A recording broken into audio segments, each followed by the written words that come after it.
우리 장로님이 정확하게 종을 주셨습니다. 자, 이제 세 번째로 교회 분류에 대해서 생각해 보겠습니다. 첫 번째로는 영역에 따른 분류입니다. 영역에 따른 분류는 무형교회와 유형교회로 나눌 수 있습니다. 무형교회 함께 읽어볼까요? 다 함께 시작.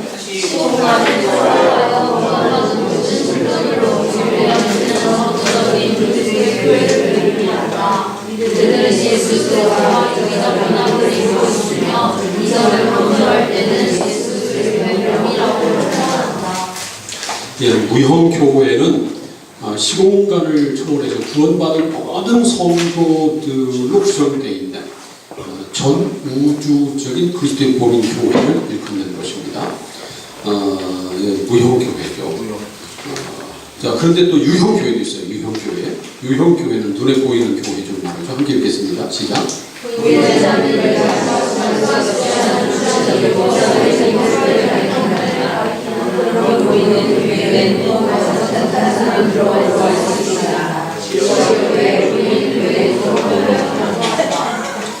예, 여기서 말하는 그 유형교회라고 하는 말은 건물을 물론 말하는 것은 아닙니다. 건물을 말하는 건 아니고 이 무형교회라고 하는 것은 전 우주적인 모든 교회를 말합니다. 여러분, 우리가 모든 우주를 시계는 그만두고 현재 우리가 우주를 다 볼 수 있나요? 못 보죠. 어떤 사람이 말이죠.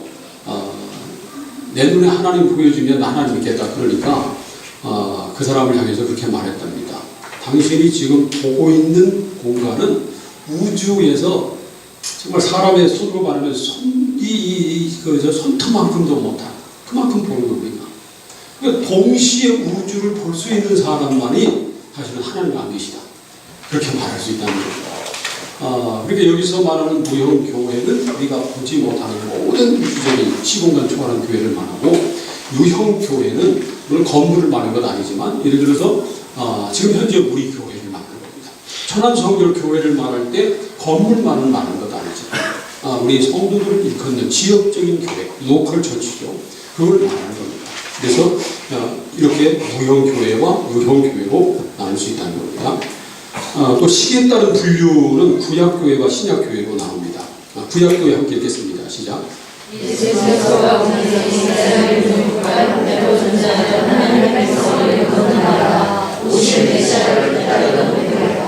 사도행전 7장 38절을 한번 읽어보세요. 사도행전 7장 38절.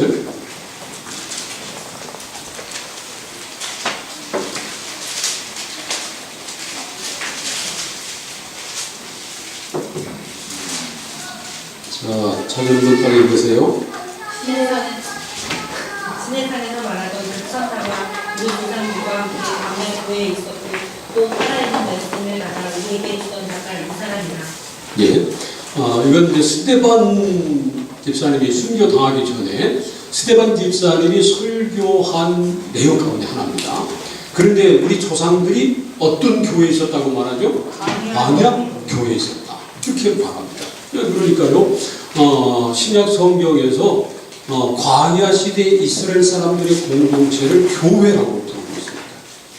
그러니까 이건 구약교회죠. 구약교회. 오실 메시아를 기다리는 교회. 이 구약교회입니다. 근데 신약교회 함께 읽어봅니다. 시작. 예수 그리스도를 제자로 사랑하는 교회라 더 이상 민족 국가적 형태를 갖지 않는다.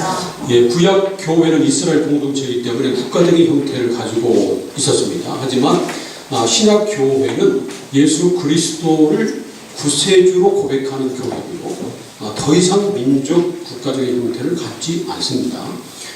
우주적인 그런 교회죠. 그래서 시기에 따라서 구약 교회와 신약 교회로 나눌 수도 있습니다.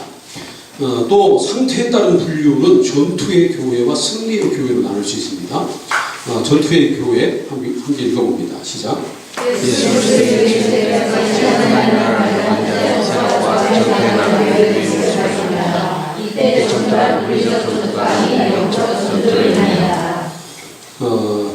예수님이 다시 오실 그날까지 교회는 계속해서 영적인 싸움을 하고 있습니다. 그런 의미로 주님 오시기 이전까지 교회는 전투의 교회입니다. 그런데 그 다음에 승리의 교회 함께 읽어봅니다. 시작. 예수의 진리와 정의와 완전한 승리의 교회를 있습니다. 주님의 재림과 더불어서 완전한 승리를 거둘 그런 교회의 모습을 가리킵니다. 지금 우리는 전투의 교회에 있습니다. 그러나 언젠가 우리는 승리의 교회에 속하게 될 것입니다. 그런 소망을 갖기를 축복합니다. 네 번째로 교회의 본질적인 사명입니다. 에베소서를 보면 교회의 본질적인 사명을 네 가지로 가르치고 있습니다. 첫 번째로 에클레시아, 모임입니다. 교회는 예배를 위해서 모이는 공동체입니다. 교회에 여러 가지 사명이 있는데 그 중에 가장 중요한 사명은 바로 예배죠. 예배. 그리고 교회당을 옛날에는 뭐라고 불렀죠? 예배당이라고 불렀습니다. 왜 예배당이라고 불렀을까요? 예배당이라고 불렀습니다. 교회 건물 가운데 가장 많은 공간을 차지하는 곳은 어디죠? 예배당이죠. 왜 그럴까요? 교회의 본질적인 사명이 예배이기 때문에. 만약 교회의 본질적인 사명이 와서 먹는 거라면 어디를 가장 크게 정해야 될까요? 교회의 본질적인 사명이 와서 차 마시고 교제하는 곳이라면 어디를 가장 크고 넓게 해야 될까요? 카페. 근데 어느 교회나 어디를 가장 넓게 만들어요? 예배다. 왜 그렇습니까? 그건 교회의 본질적인 사명이 예배다 하는 것을 보여주는 겁니다. 교회는 모이는 공동체인데 모여서 해야 될 가장 중요한 일은 바로 예배입니다. 물론 모여서 교제도 하고 뭐 여러 가지 교육도 하지만 핵심적인 것은 예배입니다. 예배 공동체입니다. 그래서 말이죠. 우리 교회 목회 방향도 보면 첫 번째가 뭐죠? 성령의 감동이 있는 예배를 드리는 교회. 예배가 첫 번째입니다. 자, 그 다음에 교제 보겠습니다. 고인노니아 교제 함께 읽습니다. 시작.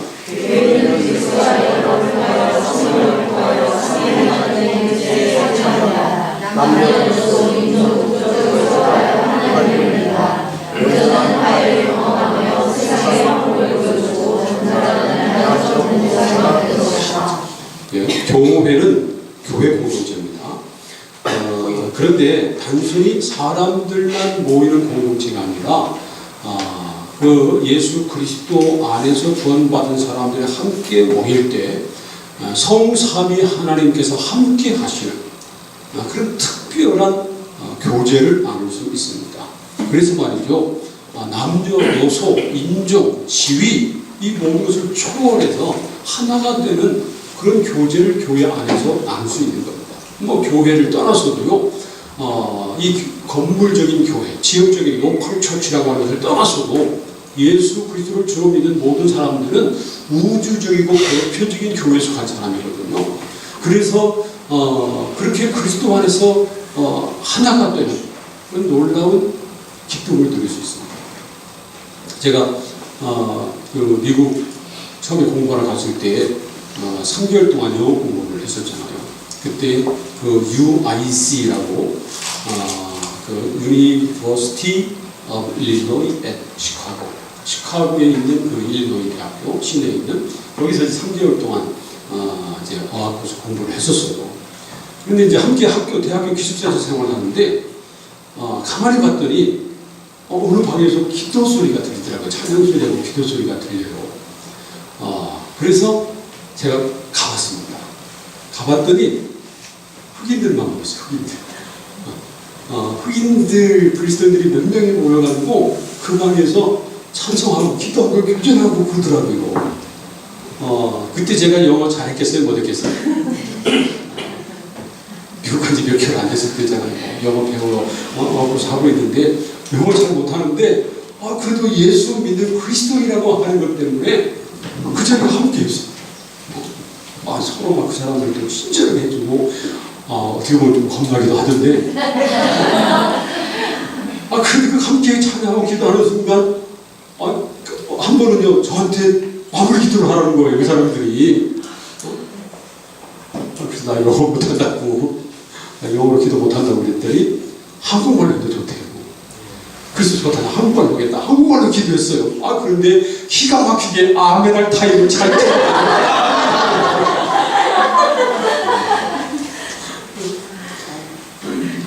그리스도 안에서는 모든 인종, 남녀노소, 사회적인 지위, 이 모든 것이 다 초월됩니다. 이 놀라운 비밀이죠. 그래서 교회 안에 있는 교제는 사람들만의 교제가 아니라 성삼위 하나님이 함께하는 교제입니다. 우리 교회에 그런 교제가 있기를 바랍니다. 세 번째로 섬김입니다. 섬김, 디아코니아. 함께 읽겠습니다. 시작. 교회는 각자 받은 인사와 종교를 마음과 직분을 따라 섬긴다. 교회랑과 함께 약한 자들을 위로하고 섬기고 도와준다. 교회의 본질적인 사명 가운데 하나는 섬김입니다. 디아코니아. 예루살렘 교회 때부터 있었던 거죠. 각자가 받은 은사와 또 제도적 교회가 부여한 직분에 따라서 섬기는 겁니다. 교회 안뿐만 아니라 교회 밖까지도 함께 위로하고 섬기고 돌봅니다. 이게 예루살렘 교회 때부터 있었던 교회의 본질적인 사명입니다. 이 디아코니아라고 하는 말은 이제 그 두 가지 의미가 있어요. 하나는 섬긴다는 의미가 있고요, 봉사한다는 의미가 있고요, 또 하나는 직분이라고 하는 의미가 있어요. 직분. 그러니까 우리에게 직분이 주어졌는데 그 직분은 바로 섬기기 위한 것이다 라고 하는 것을 역설적으로 보여주는 겁니다. 자, 그 다음에 네 번째로 마르투리아 증거입니다. 함께 읽겠습니다. 시작. 교회는 세상 가운데 하나님의 영광을 선포하고 그리스도의 몸을 전파한다. 교회에서 실천하는 삶의 양식과 구체적 행동을 통해 세상 속에서도 그리스도와 전파한다. 교회는 세상 가운데 하나님의 영광을 선포하고 또 그리스도의 복음을 전파합니다.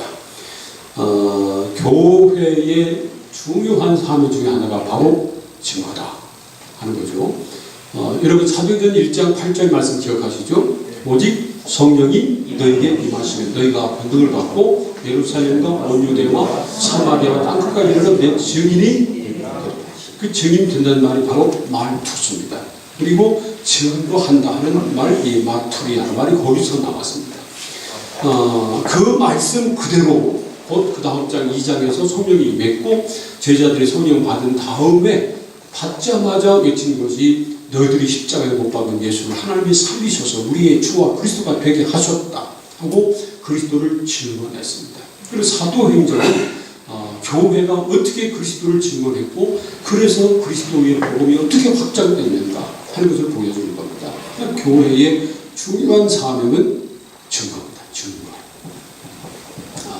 이 교회의 중요한 본질적인 사명 네 가지를 살펴봤습니다. 첫 번째는 뭐라고 그랬어요?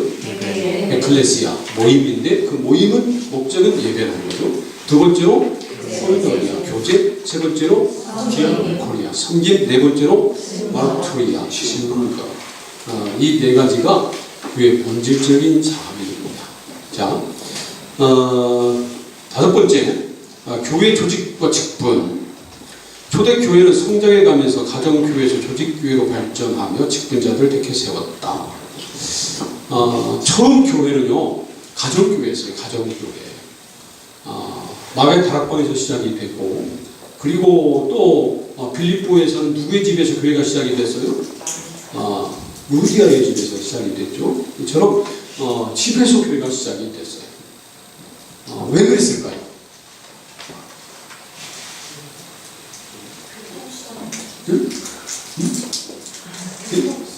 교통수단? 그렇지, 그때는 교통수단 없겠죠. 근데, 뭐, 이유는 당연하죠. 교회 건물이 없었으니까.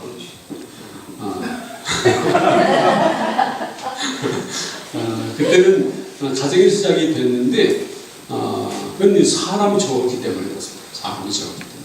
우리나라도 초기에 복음에 전할 때는 가정에서 예배가 드려졌죠. 교회를 개척할 때는 가정에서 시작했습니다. 지금도 선교지에 가면 대부분 가정에서 시작합니다.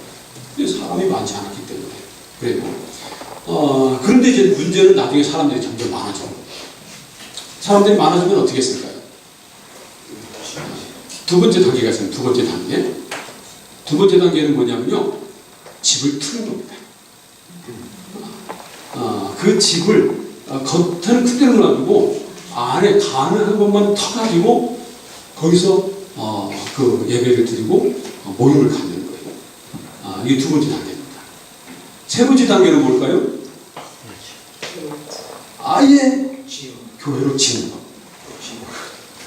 그래서 이제 교회 그런 교회 사가들이 초대교회 그들 발굴을 하면요, 이제 이런 이 세 가지 형태가 발전되는 거예요. 처음에는 그냥 가정에서 모이고, 두 번째로는 그 가정을 개조해서 예배당으로 만들고, 세 번째로는 독립된 교회로 짓는 거예요.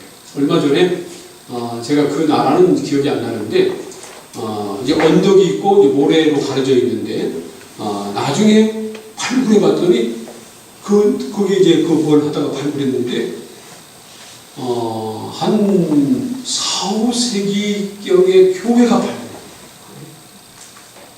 그래가지고 그 모형이 예일대학교에 지금 가 있습니다. 그런데 그것은 말이죠, 그 가정집을 개조한 것도 아니고 교회 목적으로 지어진 교회 건물이었어요.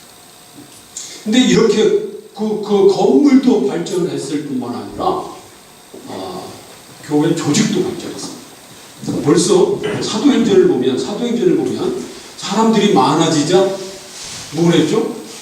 십자를 세웠잖아요. 나중에 보면 장로라는 말이 등장합니다. 그러니까 점점 사람들이 많아지면서 조직화됐다. 그런 것을 우리가 알 수 있습니다. 그래서 성경에 기록된 그 직임을 보면 집사라고 하는 말이 나오고, 장로라고 하는 말이 나오고, 감독이라고 하는 말도 나옵니다. 사도, 선지자, 복음 전언자, 목사와 교사라는 말도 나옵니다. 근데 권사라는 말은 안 나와요. 그런데 비슷한 말은 나옵니다. 로마서 16장 8절 말씀 보면 권위하는 자라는 말이 나오는데, 이 권위하는 자가 바로 권사죠. 그럴 때 같은 권위하다, 그럴 때 권사할 때 같은 말을 쓰는 겁니다. 권면하고 위로하고 가르쳐주고 하는 그런 말이죠. 그런데 중요한 것은 성경에 직임을 주는 목적이 무엇이냐 하는 것입니다. 세 가지입니다. 첫 번째로는 뭐라고요? 성도를 온전케 하고, 두 번째로 봉사일을 하게 하며, 세 번째로 그리스도의 몸인 교회를 세우려 합니다 하는 겁니다. 여러분, 조금 전에 제가 그 말씀드렸죠. 헬라어로 디아코니아라고 하는 말은 직분이라는 말도 뜻도 있지만 또 어떤 뜻도 있다고요? 섬김이라는 뜻이 있다고 그랬습니다. 그러니까 직분을 주는 목적은 섬기는 겁니다. 목회한다고 하는 말을 영어로 미니스트리 그렇게 말합니다. 이 미니스트리라고 하는 이 말, 미니스터 이 말이요, 어떤 직분을 가지고 있는 사람이라고 하는 의미도 있지만 섬긴다고 하는 그런 의미도 있습니다. 근데 그렇기 때문에 직임을 주신 목적은 성도들을 섬겨서 온전케 하고 봉사의 일을 하고 교회를 세우는 겁니다. 이게 우리에게 직분을 주신 목적입니다. 여러분들이 어떤 직분을 가지고 있든지 여러분들의 그 직분을 사용해서 성도들을 온전케 하고 그리고 그리스도의 몸을 세우는 여러분이 섬김을 통해서 성도들을 온전케 하고 그리스도의 몸을 세워나가는 저와 여러분이 되기를 소원합니다. 우리는 행여나 교회에서 거침돌이나 걸림돌이 되지 말아야 되고, 이 세상에서도 절대로 그러면 안 됩니다. 자, 여섯 번째, 교회의 유기적인 관계입니다. 교회는 뭐가 아니라, 건물이 아니라 유기적인 관계 속에 있는 공동체다. 첫 번째로는 누구와의 관계라고요? 그리스도와의 관계가 유기적이어야 된다는 겁니다. 함께 읽겠습니다. 시작. 그리스도가 교회의 주인이며 교회는 그리스도의 통치를 받아야 하고 그리스도의 일을 해야 한다. 그리스도가 교회의 주인이기 때문에 교회는 누구의 통치를 받아야 되고 그리스도의 통치를 받아야 되고 누구의 일을 해야 된다고요? 그리스도의 일을 해야 한다. 그런 것입니다. 렘브란트라고 하는 그 루마니아의 유명한 목사님이 있습니다. 이분이 루마니아가 공산화됐을 때 그때 많은 사람들이 이제 공산군에게 협조도 하고 회유를 당했는데 이분은 끝까지 그러지 않았어요. 그래서 이제 공산군에게 체포돼가지고 가정 고문을 당했습니다. 그분의 책을 읽어보면 심지어 말이죠, 아주 좁은 단처럼 적은 공간 사방에 못을 박아놓고 거기에 세워두는데 잠을 안 재우고 졸려가지고 가면 말이죠, 옷을 박히는 그런 고문까지도 했어요. 근데 이제 그 공산당들이 이분에게 이제 묻습니다. 예수가 어디 있다고 합니다. 예수가 죽었는데 너 왜 그러냐? 지금이라도 당장 예수 안 믿는다고 하면 너 죽겠다. 그때 이분이 이런 얘기를 합니다. 당신 말대로 만약 예수님이 안 계시다고 치자. 그렇기 때문에 내가 지금 여기서 예수님이 하셔야 할 일을 해야 한다. 그렇게 말합니다. 그런데 이분의 이런 그것이 이제 서방세계에 알려져 가지고 서방세계의 압력을 받아서 나중에 이분이 이제 석방되고 서방세계로 망명을 하게 됩니다. 그래서 이분에 대한 것이 알려지게 됐는데 저는 그 말을 하면서 참 감동을 받았어요. 교회란 그리스도인이다. 예수님이 지금 여기 계셨으면 예수님이 하셔야 할 일을 하는 것이 교회고 그리스도인입니다. 우리 교회가 그런 교회가 되기를 원합니다. 여러분이 그런 그리스도인들이 되기를 축복합니다. 네. 자, 또 성도들과도 유기적인 관계를 가져야 합니다. 함께 읽겠습니다. 시작. 성도들과 함께 그리스도의 분량까지 자라가며 몸이 교회를 세워야 한다. 예, 그리스도와만 유기적인 관계가 있으면 안 되고요. 성도들끼리도 유기적인 관계가 있어야 합니다. 성도들끼리 유기적인 관계가 있지 않으면 우리가 그리스도의 장성한 분량까지 온전히 자라갈 수 없습니다. 머리신 그리스도와 유기적으로 관계가 있고 성도들끼리 유기적으로 관계가 돼서 서로 각자의 분량에 따라 역사하고 도와줄 때, 연결돼서 함께 상합할 때, 그때 비로소 우리가 온전한 그리스도인으로 자라갈 수 있는 것입니다. 여러분, 성도들끼리도 서로 연합해서 서로 섬기고 또 각자 지체의 분량대로 역사하고 그래서 우리가 함께 자라가기를 원합니다. 요즘 그 성도들 가운데 그런 사람들이 있어요. 교회는 나오는데 등록은 안 하는 겁니다. 우리 교회도 그런 사람들이 있어요.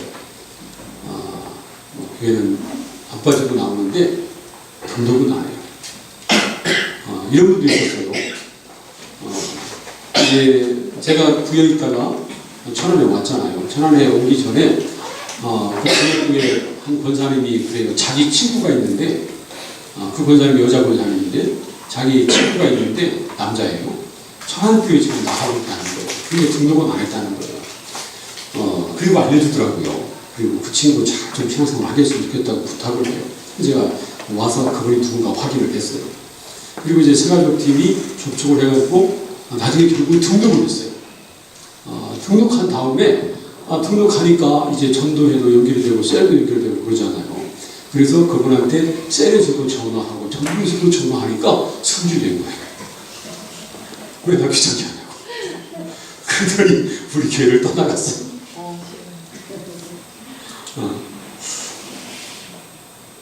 그런 사람의 믿음이 온전해질 수 있을까요? 온전히 자라갈 수 있을까요? 정말로 절대 그럴 수 없죠. 내 신앙은 주님과 나의 관계니까. 성경은 그렇게 말씀하지 않습니다. 주님과 유기적인 관계를 가질 뿐만 아니라 성도들끼리 서로 연합하고 결합해서 각자의 분량대로 역사할 때 우리가 그리스도의 장성한 분량이 충만한 데까지 이를 수 있다고 말합니다. 그래서 우리가 함께 성도들끼리 유기적으로 연합하는 것 중요합니다. 그 다음에 세 번째로 어디와의 관계입니까? 세상과의 관계입니다. 세상과의 관계도 유기적으로 맺어야 합니다. 교회는 세상에 속하며 세상의 빛과 소금이 되어야 합니다. 세상을 떠난 교회가 의미가 있을까요? 산속에 교회가 있다. 아직 그런 교회가 가끔 있어요. 전원교회 한다고 그냥 도시 같은 데 떠나가지고 아주 외진 데다가 교회를 전놓는 거예요. 그리고 이제 물론 사람들이 승용 차가지고 거기 가서 예배를 드리는 거죠. 그것이 정말 주님께서 원하시는 교회 모습일까요? 아닙니다. 교회는 세상 속에 있어요. 저는 교회가 자꾸 이사 다니는 것도 별로 찬성하진 않아요.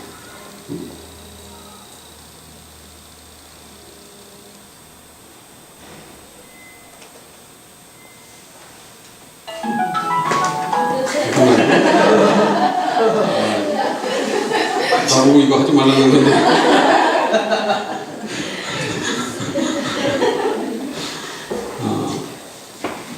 여러분 도루명 주소 있잖아요. 도루명 주소. 도루명 주소 가운데 교회 이름 있는 거 봤어요? 한 군데 봤어요. 부천에서. 약대 감리교회 사거리 있더라고요. 왜 그 교회 이름이 거기에 생겨졌을까요? 도루명 주소 됐을까요? 오래 100년 넘은 교회. 그 자리에 있어요. 근데 왜 교회가 도루명 주소 없을까요? 그렇다면 계속 이사를 거기 오래 있지 않았고 이사 갈지도 모르니까. 네. 그러니까 교회라고 하는 것은 그래서 말이죠. 사람들 쫓아서 이사 다니는 거, 그것이 성경적이구나. 그래서 우리 다른 얘기인데, 우리 이제 성결교회, 서울시의 성결교회, 옛날에 그 중앙성결교회는 무교동에 있었어요. 무교동. 그리고 지금 강남에 간 충무교회는 충무로에 있었어요. 충무로. 지금 강남에 또 간 한누리교회는 독립문. 거기도 역시 그 서울 시내 그 바로 파크 쪽에 있었죠. 또 어떤 교회가 있었나?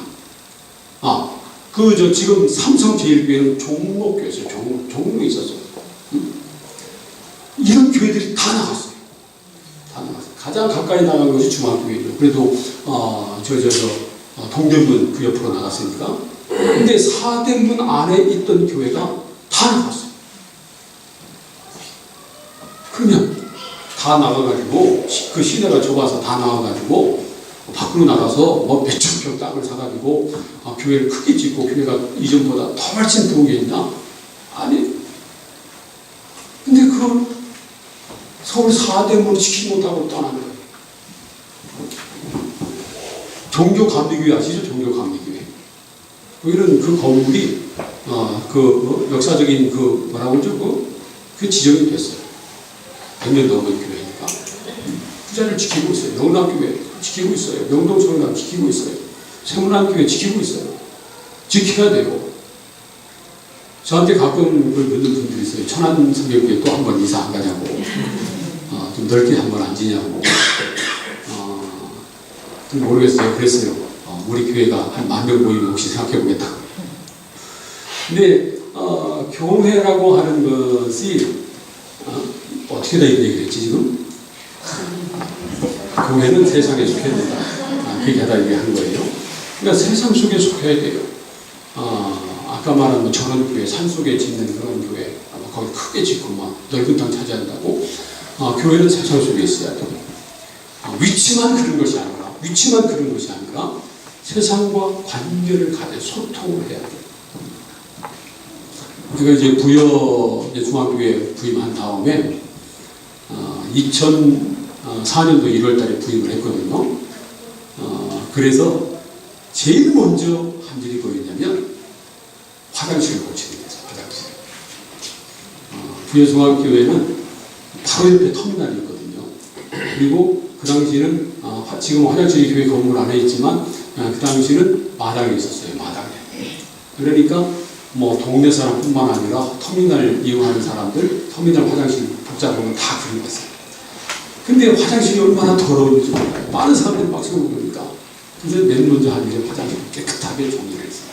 깨끗하게 공사를 했어요. 그리고 두 번째 한 일이 뭐였냐면 담을 풀었어요. 담을. 교회에 담이 있었거든요. 교회에 담. 교회에 담이 있었는데 담을 내가 헐자고 하니까 반대하는 사람들도 있었어요.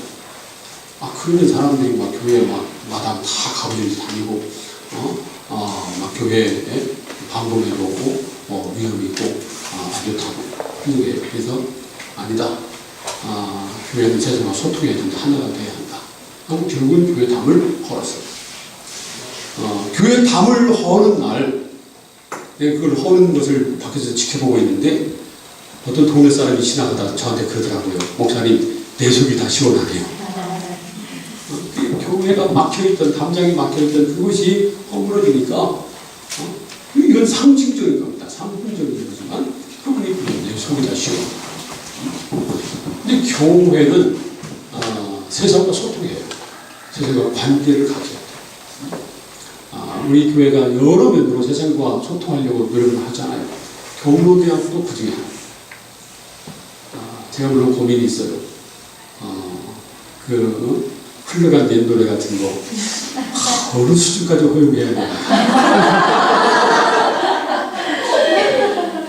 참 그런 고민이 있어요. 하지만 또 세상과 소통하는 어르신들과 소통하고 그리고 성리는 그런 일이 많아요. 그런 일들을 우리가 많이 하잖아요. 장학금도 주고 반찬 나눔도 하고 안식년도 돕고 여러 가지 일들을 많이 하잖아요. 그게 세상과 소통하는 겁니다. 세상과 유기적인 관계가 있어야 됩니다.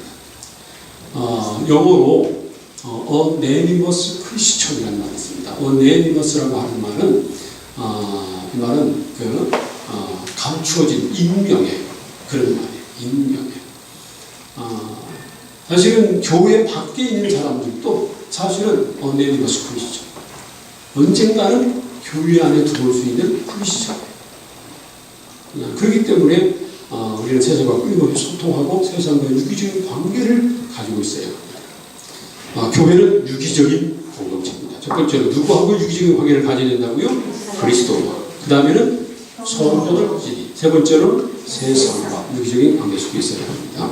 자, 일곱 번째로 건강한 교회의 질적 특성을 NCD는 Natural Church Development, 자연적인 교회 성장이라고 번역을 했지만, development라는 말은 성장이라고 하는 말 말보다 개발, 그런 의미에 해당하는데, 우리나라에서 번역할 때는 이 말을 자연적인 교회 성장으로 번역을 했습니다. 근데 이 독일의 슈버르츠 목사가 세계의 수많은 교회를 연구 분석한 다음에 이 8가지 이 질적 특성을 갖춘 교회는 자연적으로 성장한다. 그렇게 발표를 했습니다. 8가지 함께 읽어볼까요? 다 함께 시작.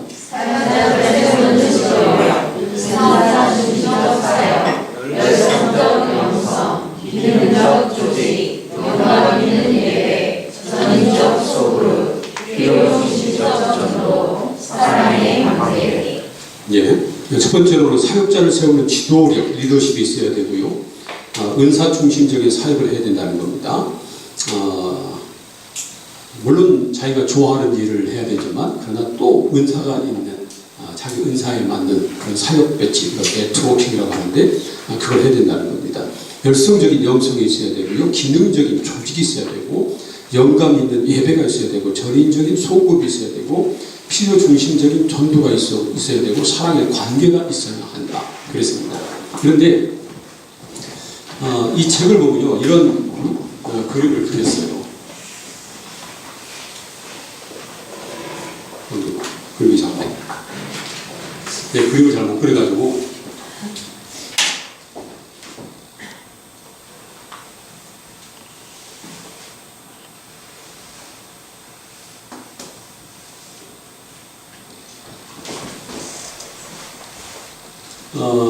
요즘은 이런 건 없지만, 여러분 옛날 나무로 이렇게 만든 그 베스킷, 그 바케스가 뭔지 아시죠? 영어로 베스킷인데 일본 사람들이 베스킷 발음 못하니까 바케스, 바케스 한 건데 베스킷입니다. 이런 것이 이렇게 있었잖아요. 나무로 이렇게 된 거.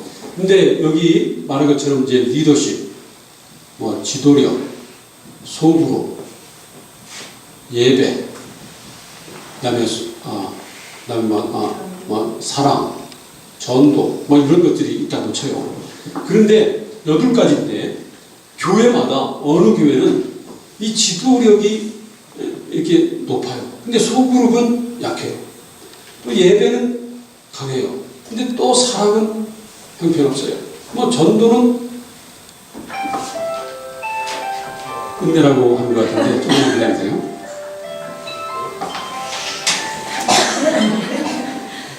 전도는 이만큼 한다고.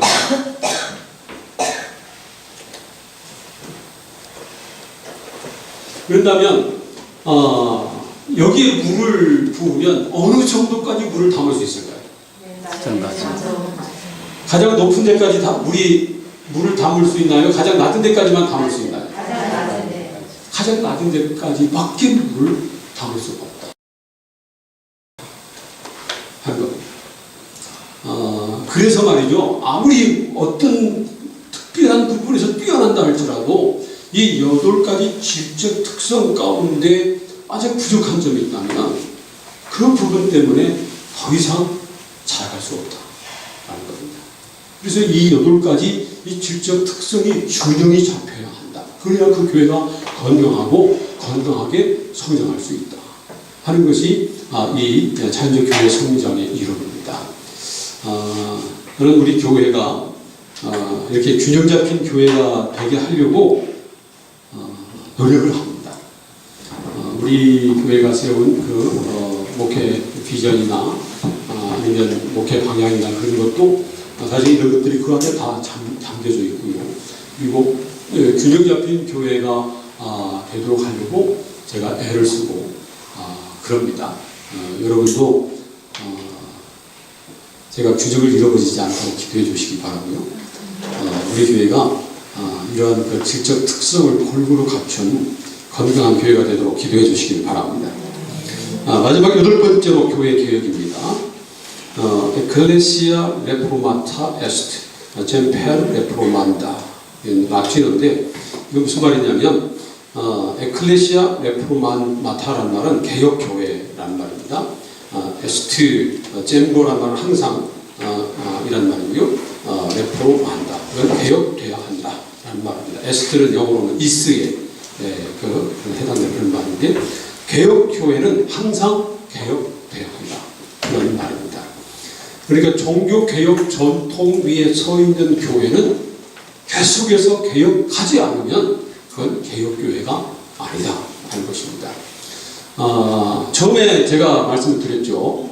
처음 교회가 하나 있지만 11세기에 동교회와 소교회로 나눠졌습니다. 그리고 16세기에 구교와 신교, 로마 캐톨릭과 프로테스탄트로 나눠졌습니다.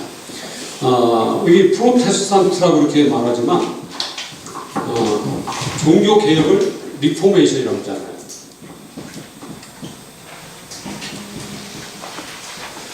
이 개혁 교회를 뭐라고 부르냐면 리폼드 처치 이렇게 부릅니다. 그러니까 리폼드 처치는 계속해서 개혁되어야 한다는 겁니다. 계속해서 개혁되지 않으면 그건 더 이상 개혁 교회가 아닙니다.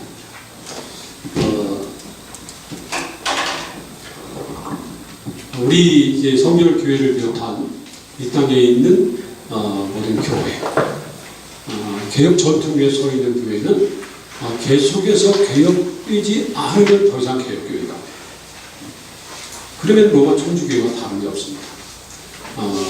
우리 교회는 계속해서 개혁되어야 되고 개혁의 기준은 오직 성경이어야 하고 성경책에 근거해서 정말 조금 전에 우리가 함께 나누는 그런 교회, 그런 교회로 계속해서 나가야 합니다. 우리 교회가 그런 교회가 되기를 소원하고요.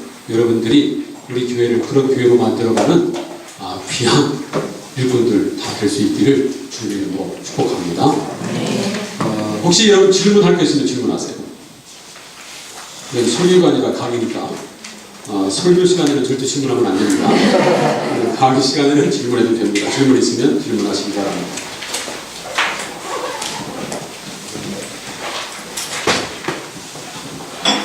질문이 없을 때는 두 가지 중에 하나라는데 못 가르쳐서 무슨 말인지 모를 때와 너무 잘 가르쳐서 더 이상 질문이 없는 경우 둘 중에 하나라는데 몇 번째입니까? 후자입니다.